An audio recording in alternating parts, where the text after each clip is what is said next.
Gusto mo raw mag-abroad, kaso wala ka namang pera. Ay di mangutang ka, problema ba yon?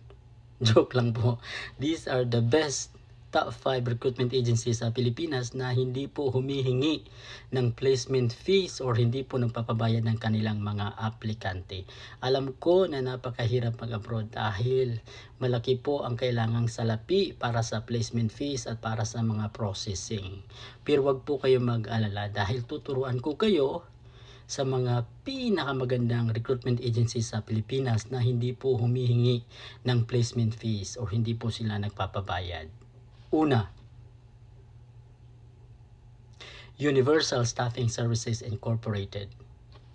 Pangapat, Staff House International Resources.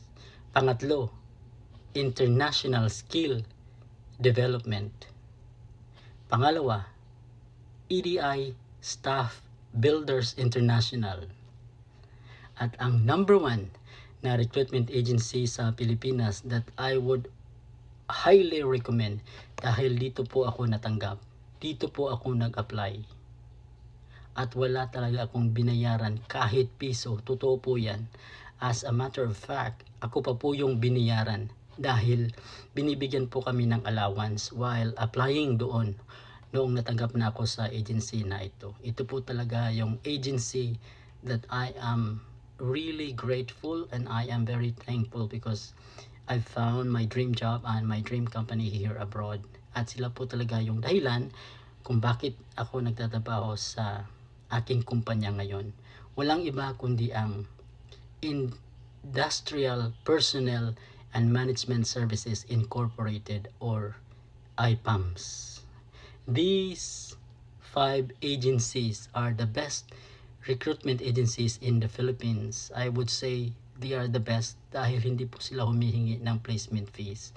Talagang totoong tulong ang ginagawa nila. Lalong-lalo na dito sa agency na kung saan ako ay natanggap.